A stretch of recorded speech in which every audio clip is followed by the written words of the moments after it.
This is Dawn Goldberg with WritingFromYourSoul.com, and thank you very much for joining me for the Soulful Creative Marketing Series. I'm really glad you're here.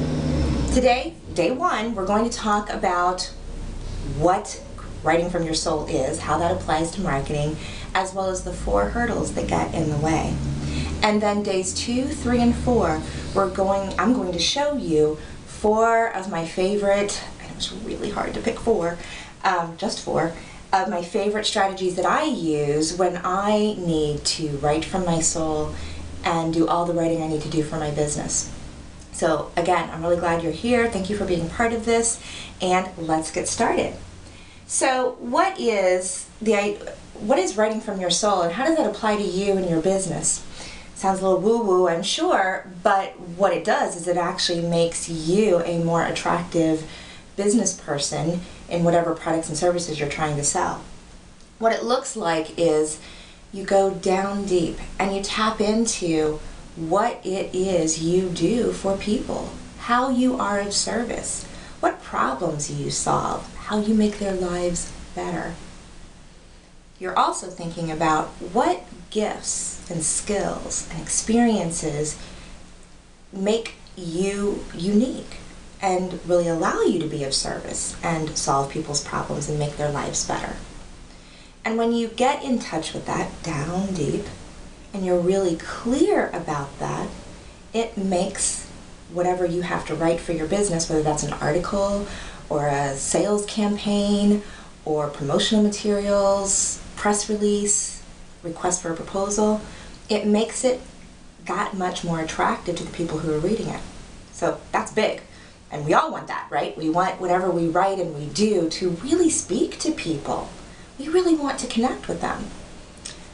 And there is another reason why writing from your soul is a good thing to do. And it has to do with us. It's a little bit of a selfish reason. And what it is say we have to write a sales page. Here's what we start out with. Blank page. Say we have an article to write, an e-zine article. Oh no, it's that time again. I gotta write my e-zine article. Blank page. Oh, I should be blogging 3 times a week. Blank page. This is daunting. And we resist it, and it's hard, and it can be frustrating. And the more often we have that experience, the more and more daunting this blank page becomes. But when you write from your soul, it's actually much easier to get started. It's much easier to fill up this page. Because face it, if the page is blank, you're not putting yourself out there to connect with your market, to connect with potential clients and customers. And you don't want that. You want to fill this. You want to connect with people. And so that's what this Soulful Creative Marketing Series is about, is how do you go down deep and tap into what you really want to say and fill the proverbial page. But before we can get there, we need to talk about what gets in the way. So the first hurdle, let me get my trusty Sharpie marker. Yes, I have markers and I have pad of paper, and I like to play, which is part of what my writing from my soul is about for me. All right, so the first hurdle is that we are afraid if we write from our soul, or whether we write from our soul or we just put ourselves out there in a marketing capacity, that we are going to turn people off.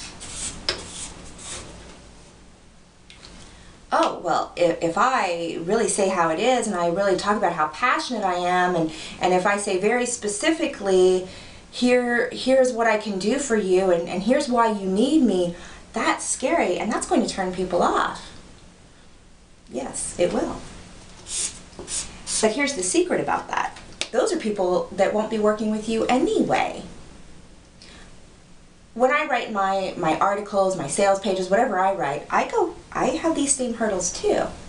But what I realize, or I really try to remind myself, is that if somebody reads an article or a sales page or a blog post and they say, oh, I don't have anything more to do with her, do you think they're going to work with me? Because guess what? That writing from my soul is me. It's Dawn. And when someone works with me, they're working with Dawn. So if I'm going to turn people off by my marketing and who I really am, they aren't my ideal clients. And it's better that they go find what it is they really need, because I'm not it. What we want instead is we want to bring people to us. We want to attract the perfect clients, the perfect customers. We want people to go, oh my gosh, she so gets me. I want to work with her because when I work with her, I'm going to get this, this, this, and this, as in benefits. That's what you want too. You want people to read your sales page, your marketing materials, your request for proposal, and go, oh, I need her. She is my answer. That's what you want. So yes, you will turn people off, and that's okay. You will also turn people on and bring people to you. So let's talk about hurdle number 2.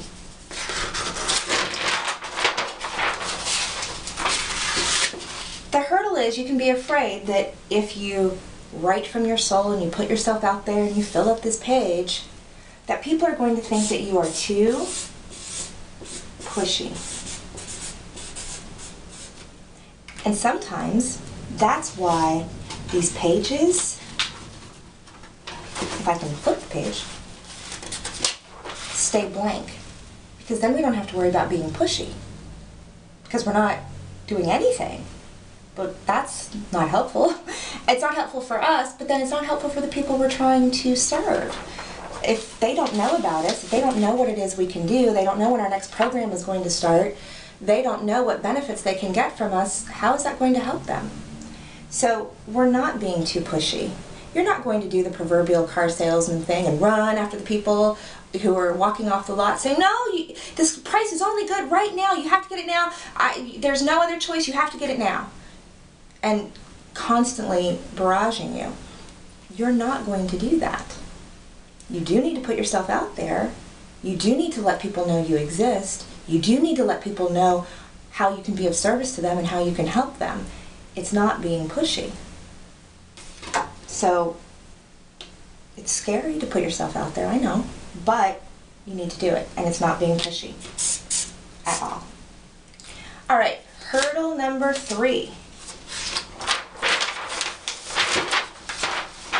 is, if you dig down deep and you know exactly what it is you do and what you can offer and who you can help, it's probably slightly or a lot narrow. It's this very targeted niche. But if you're targeting this niche right here, you're not including all these people. So your fear, and the hurdle we have to get over is that we're not including everyone. And this actually is not a hurdle. This is a good thing. Because imagine if you have to reach all these people all along the spectrum, how do you write a single sales page?